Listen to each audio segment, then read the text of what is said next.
आज हम बात करने वाले हैं पंजाबी सुपरस्टार दिलजीत दोसांझ की अपकमिंग फिल्म सरदार जी 3 की उस कंट्रोवर्सी की जो इन दिनों सोशल मीडिया से लेकर न्यूज चैनल्स तक छाया हुआ है। इस कंट्रोवर्सी की वजह है फिल्म में पाकिस्तानी एक्ट्रेस हानिया आमिर की कास्टिंग।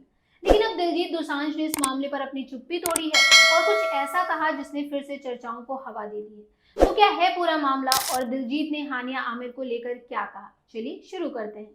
हेलो, मैं स्वाति पांडे और आप देख रहे हैं आपकी खबर। तो सरदार जी 3 का ट्रेलर 23 जून 2025 को रिलीज हुआ और जैसे ही लोगों ने ट्रेलर में हानिया आमिर को देखा, सोशल मीडिया पर बवाल मच गया।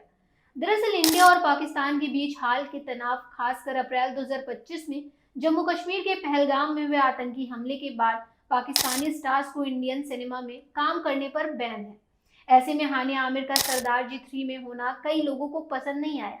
Federation of western India cine employees ने तो इस मामले में सख्त रुख अपनाते हुए central board of film certification से फिल्म को सर्टिफिकेट न देने की मांग की। एफडब्ल्यूआईसी के प्रेसिडेंट बीएन तिवारी ने कहा, दिलजीत ने पाकिस्तानी एक्ट्रेस के साथ काम करके इंडियन फीलिंग्स को ठेस पहुंचाई है। इतना ही नहीं, एफडब्ल्यूआईसी ने पीएम मोदी को लेटर लिखकर दिलजीत की सिटीजनशिप और पासपोर्ट रद्द करने तक की मांग कर डाली। सोशल मीडिया पर भी हैशटैग बॉयकॉट दिलजीत और हैशटैग बैन सरदार जी 3 जैसे ट्रेंड चलने लगे। कुछ यूजर्स ने हानिया आमिर के पुराने कमेंट्स का हवाला दिया, जिसमें उन्होंने ऑपरेशन सिंदूर के दौरान इंडिया के अगेंस्ट कथित तौर पर कंट्रोवर्शियल स्टेटमेंट दिए थे। अब बात करते हैं दिलजीत के उस स्टेटमेंट की जिसने इस कंट्रोवर्सी को नया मोड़ दिया। दिलजीत ने इस मुद्दे पर बात की, हालांकि उन्होंने सीधे तौर पर कंट्रोवर्सी का जिक्र नहीं किया, लेकिन उनके बयान से साफ था कि वो हानिया आमिर के सपोर्ट में खड़े हैं।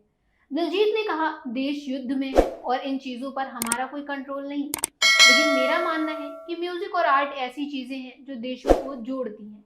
हमें नेशन से आगे बढ़कर धरती माता पर ध्यान देना चाहिए, क्योंकि ये सारी सीमाएं उसी का हिस्सा हैं। उन्होंने ये भी कहा कि मैं पॉलिटिक्स पर बोलकर कोई गलती नहीं करना चाहता। मेरे लिए हर पल कीमती है और मैं इसे पूरी तरह जीना चाहता हूँ। हानिया आमिर के साथ काम करने के अपने एक्सपीरियंस पर दिलजीत ने कहा, वो बेहद प्रोफेशनल हैं। मैं उनके काम और उनकी प्राइवेसी की रिस्पेक्ट करता हूँ। दिलजीत के इस बयान से कुछ लोग और भड़क गए, जबकि उनके फैंस ने इसे एक कलाकार की निष्पक्ष सोच बताया।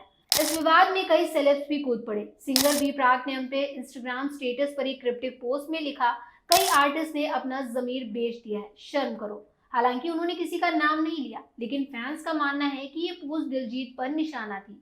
वहीं सिंगर मीका सिंह ने भी बिना नाम लिए तंज कसा। उन्होंने लिखा, देश पहले। ऐसे समय में सीमा पार के कलाकारों को कास्ट करने से पहले 2 बार सोचना चाहिए। मीका ने यह भी कहा कि कुछ लोग अपने फैंस को ठग रहे हैं, जिसे लोग दिलजीत से जोड़कर देख रहे हैं। दूसरी ओर दिलजीत के फैंस उनके सपोर्ट में खड़े हैं। कुछ फैंस का कहना है कि ये विवाद सिर्फ अननेसेसरी पॉलिटिक्स है। कनाडा की टोरंटो मेट्रोपॉलिटन यूनिवर्सिटी ने तो दिलजीत के कल्चरल इन्फ्लुएंस को देखते हुए 2026 में उनके ऊपर एक स्पेशल कोर्स शुरू करने की अनाउंसमेंट तक कर दी है। कंट्रोवर्सी बढ़ता देख सरदार जी 3 के मेकर्स ने साफ कर दिया कि फिल्म इंडिया में रिलीज नहीं होगी। प्रोड्यूसर गुनबीर सिंह सिद्धू ने कहा, फिल्म का शूट इंडिया पाकिस्तान कंट्रोवर्सी से पहले पूरा हो चुका था। इंडियन फीलिंग्स का सम्मान करते हुए हम इसे इंडिया में रिलीज नहीं करेंगे। फिल्म अब 27 जून 2025 को सिर्फ ओवरसीज में रिलीज होगी।